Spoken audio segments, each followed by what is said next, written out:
Здравствуйте, всем привет. Say hello. У нас в гостях Аньес Царантола, она представитель учебного центра Global Knowledge. И для начала я хотел бы задать несколько вопросов, соответственно, об учебном центре, о работе в нем, после чего мы уже сможем узнать более интересные вещи о работе в Евросоюзе и тому подобных вещах. Аньес, для начала скажите, пожалуйста, расскажите о своей работе, как долго вы этим занимаетесь? Okay, well, good morning or good afternoon.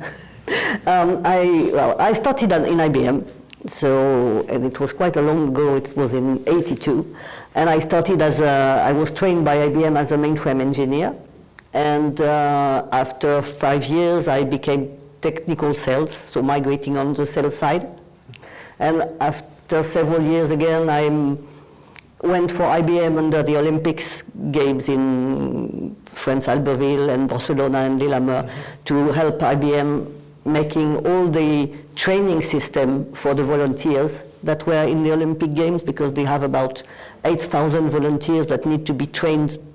And that's how I became interested in training. So then back after the Olympics, I joined the internal IBM training team and became a trainer. So I was a trainer during 4 or 5 years on soft skills, mostly sales skills, negotiation skills, how to speak in public, for example.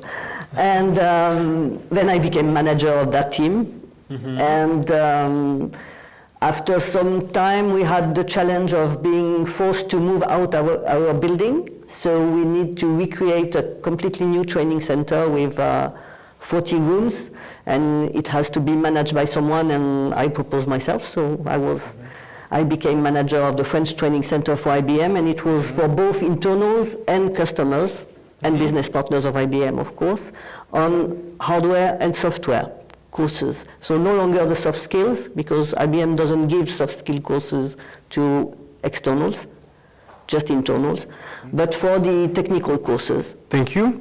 So maybe you will tell us a lot about global knowledge business in EMEA region, in our region. What is the main aims of your business and so on? So yeah, Global Knowledge is a worldwide American company based in North Carolina. EMEA region is the biggest. Geographically and in terms of business, we do more business than Americas, mostly because Latin America is just partner covered. And historically, Global Knowledge is a Cisco partner. So when I entered Global Knowledge, I was very much surprised that Cisco trainings were representing maybe 20-25% of the business, which is more or less still true. And then Global Knowledge is also a Microsoft partner, Amazon Web Services partner, IBM partner, and we have in total something like 34 different editors. So about 34 different vendors. Vendors, yes. Like Nutanix, like Juniper, like Avaya. So it could be small editors or big editors, plus a part of the portfolio which is Global Knowledge developed. So for example, some cross-vendor courses like what is cloud or what is data analysis. And then you can specialize into data analysis, view from Microsoft or view from IBM or view from anyone else. Обучение каких видов, каких вендоров наиболее популярно и по какой причине, по вашему мнению? Well, it really depends on the brands, on the type of brands. If you take cloud, I think Amazon, Azure for Microsoft are booming. Google Cloud is very recent, but they try to play on the third position, debating with IBM on who will beat the other one. IBM is putting a big effort to try to come back into the race that they have, but they have started a little bit late. So on the cloud area, it will be mostly Microsoft and Amazon. If you take data analysis, it will be mostly IBM, a little bit Azure, Microsoft, and nothing at all around Cisco. But if you speak of architecture, it will be still Cisco, very strong. So it really depends. It depends. Все больше миллениалов начинают свою трудовую карьеру, и у них совсем другое восприятие информации. Оно отличается от более старшего поколения, и в связи с этим возникает вопрос о том, как учить, какие сейчас новые тренды в обучении, вообще, как люди нового поколения предпочитают учиться.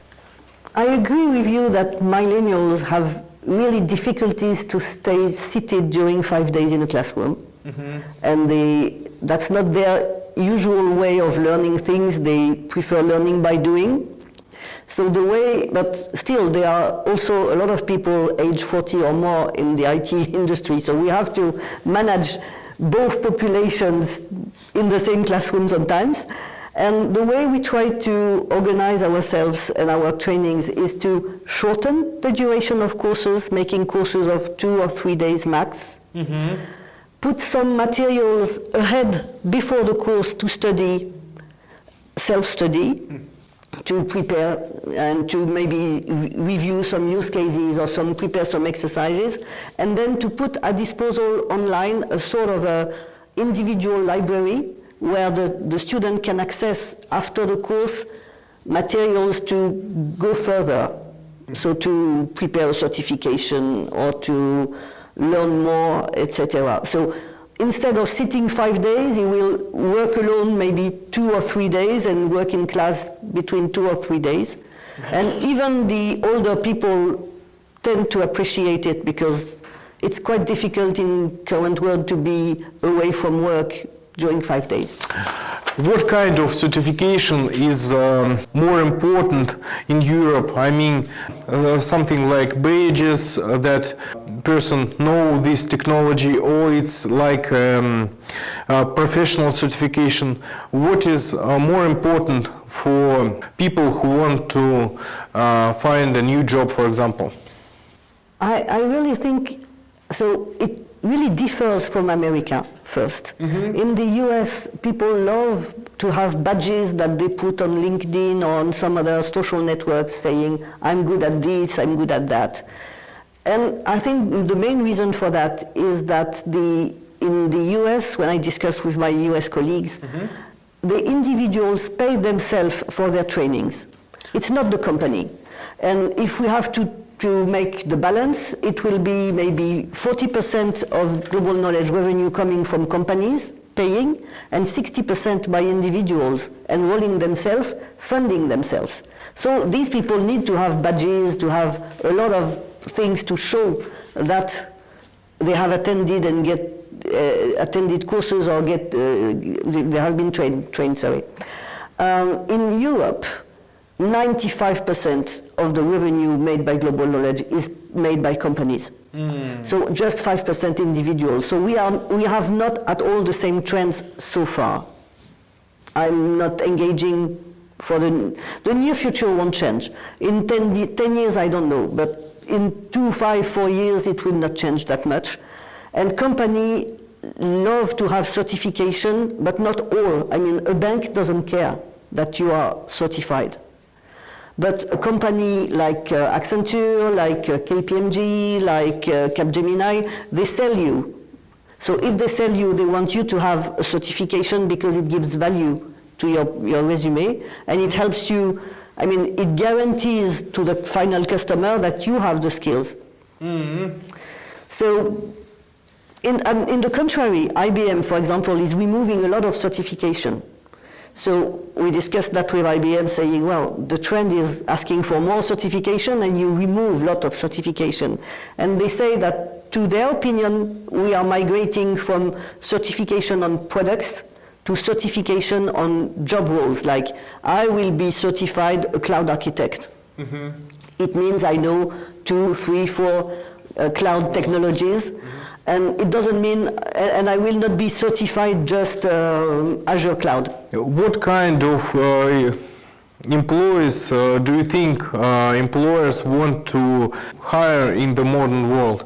So it should be prepared specialist, or companies can invest for employees? So we see both. We have, and I think it's quite recent from companies to pay for initial training programs, taking young graduates with almost not much knowledge and paying for them to be trained and brought to a certain level of skills. Mm-hmm. We see that since only 3 years, and it's mostly made by large customers or large integrators. So they decide, for example, and they say, global knowledge, make me 12 data scientists. Mm-hmm. And so we recruit young persons from mathematics graduates or physics graduates or statistics graduates, and we put them into a curriculum that can last 6 months to make them data scientists, and they are promised to be hired by the company if they go through the training.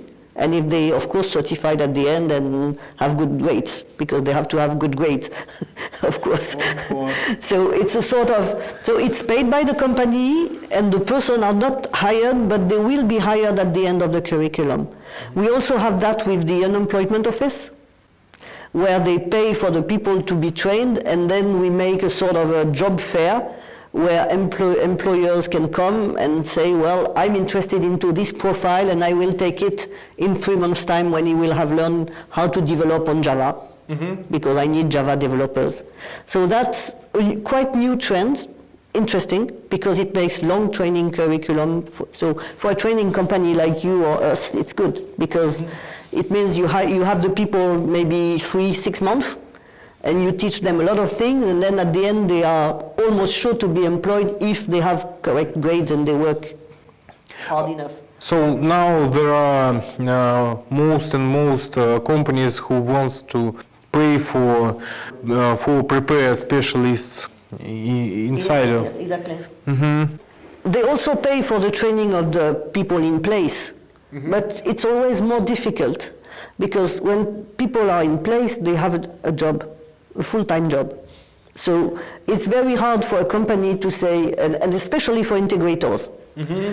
People like Accenture, when you discuss with them, they say, okay, you will train them 2 days, but in these 2 days, I will not invoice them to a customer. So it costs me to train them, and it costs me not to invoice them. So it costs me twice.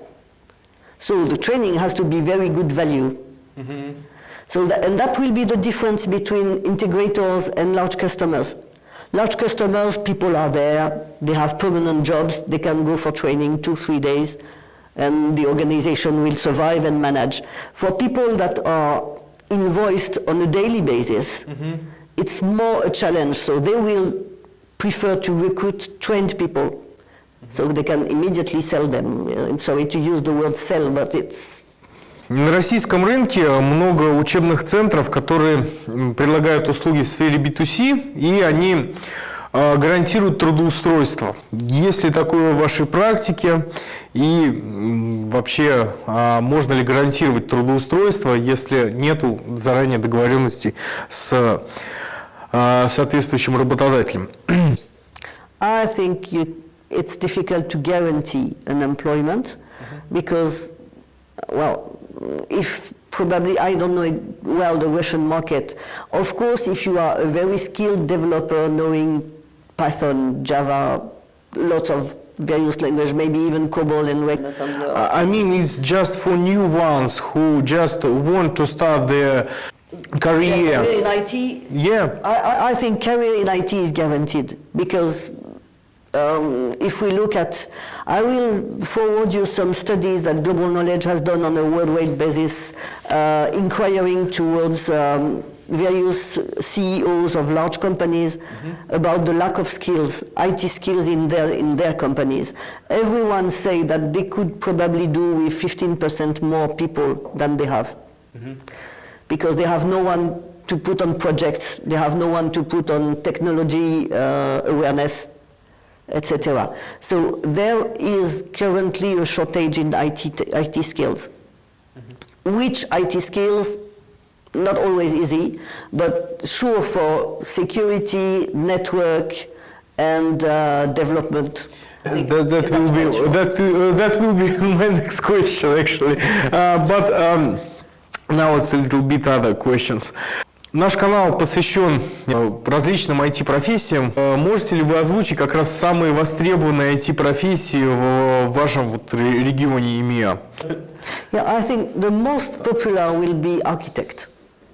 But that's the most difficult to reach because architect means experience. You cannot be an architect at 24 years. You have to work at least 5 to 10 years in some area to become able to conceive and analyze existing infrastructures. You mean architect of enterprise systems or? For example, if you take cloud architect, you need to be able to understand what is already in the company before creating something new. So it's a very popular job, but it's a long-term job. As starting job, Should be well prepared. Yes, starting job, very popular. We have developers still. So I hear since 15 years that we will no longer have developers in Europe because they will come from India. They are still coming from Europe. So I think it exists, but it's not that big danger. And we also have a lot of people working around AI because we see booming everything around robotics. And robotics means interaction with machines, means AI, means development, programming, but with different techniques because it's not it's programming machines. And security analyst is one of the most popular as well, maybe because it has a lot of mystery around it, like hackers, and so it's popular towards the young people, for sure. But still it's needed everywhere because the more connected Internet of Things we will develop, the more security you will need. I mean, if you connect your fridge with your database of I don't know what, you have to secure everything. So this would be my best. It's network specialist, programming, and security, and then architect for future progress. Вопрос, который интересует многих в России по поводу open source решений. У нас это популярно в связи с импортозамещением. Насколько это популярно за рубежом и вообще насколько распространены open source решения и какие тренды? It affects the learning process on two sides. First, it's on the content side because it's very comfortable to deliver vendors' materials because it's the vendor which makes the materials. And who funds and funds the materials. So sometimes we are not happy with, but at least they do it. On open source, you will encounter a myriad of companies having their own version of the how to teach this and that on open source, and it will be quite difficult to distinguish between crap and quality. But still it's popular. I mean, open source training. And what I wanted to, it's the content side, but it's also the change side.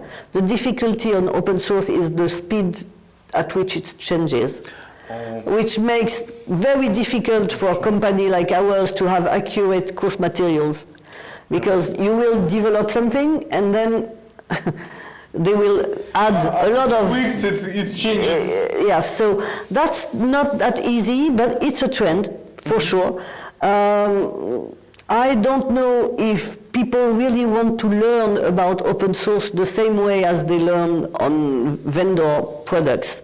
They seems to be also more attracted by forum, by webinars, so all these sort of things that are not so paying, so costly. So one solution for training company like us is to host it. So host and propose regular webinars, and maybe with a system. We are discussing that with IBM. It's free webinars.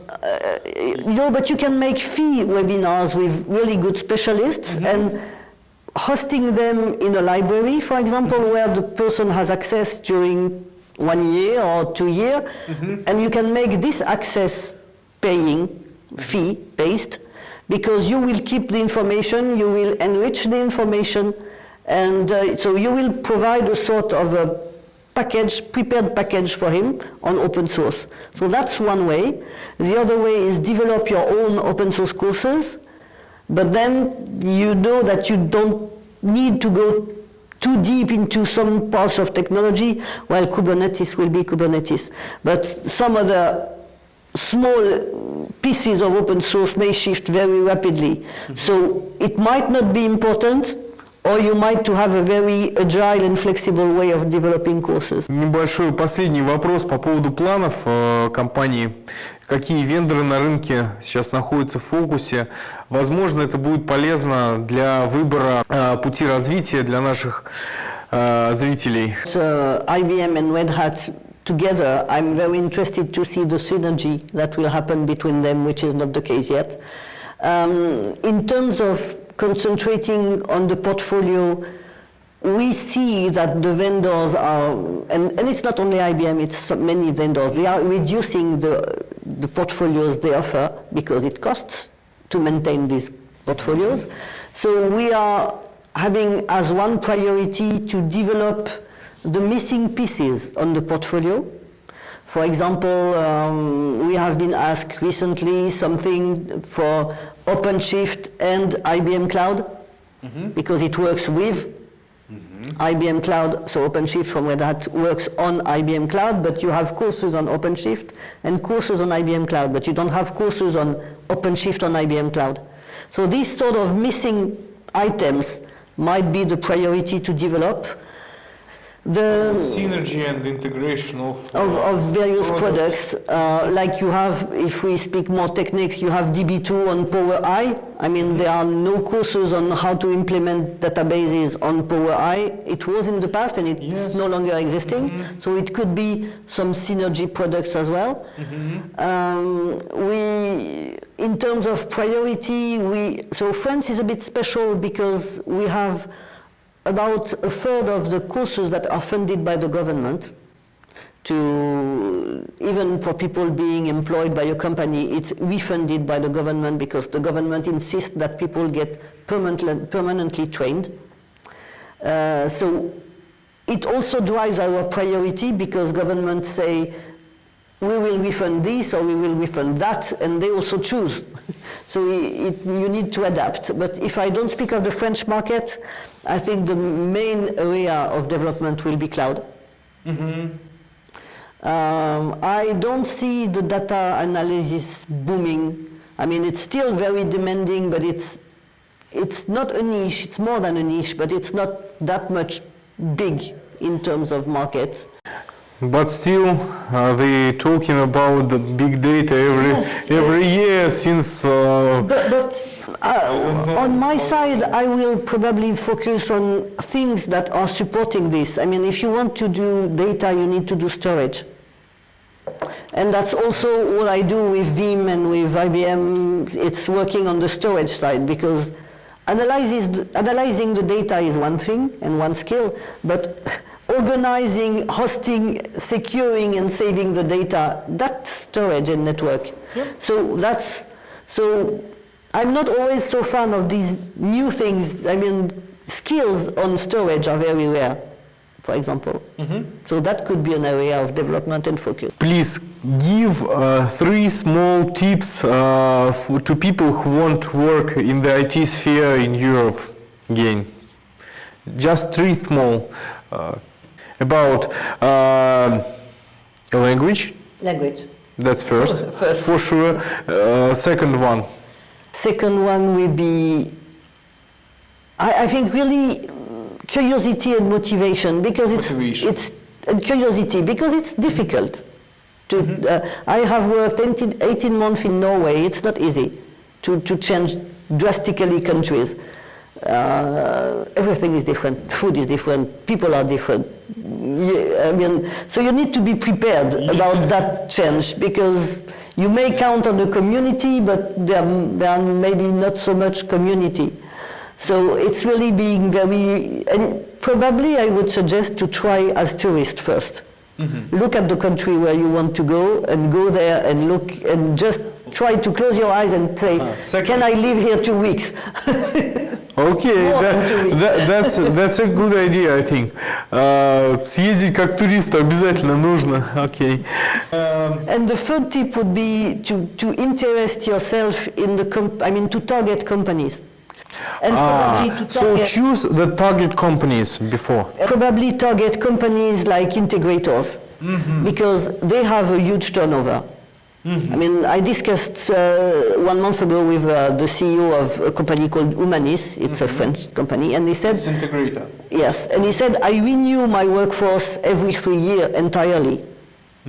Almost, because he hire young people, they do some missions for him, for final customers, and after 3-4 years, they change companies, and he renews. So these companies hire because they have a large turnover. If you go to banks or insurances, it's very comfortable, it's very nice, but they don't hire. They never hire. Or they don't hire so many people that they will hire maybe someone from Russian, because it means arguing why do you hire someone from abroad instead of picking and choosing. And I think if I look at the population we have by Capgemini, by Accenture, by all these, I mean, there may be 10 or 15 of them, they all have foreigners. From Vietnam, from China, so it means they are able to hire them because these bring skills and cultural view, different cultural view as well. So it's target the companies. Okay, thank you. Thank you that you agree to the interview. Спасибо большое. Всем пока. Спасибо. Thank you. Thank you.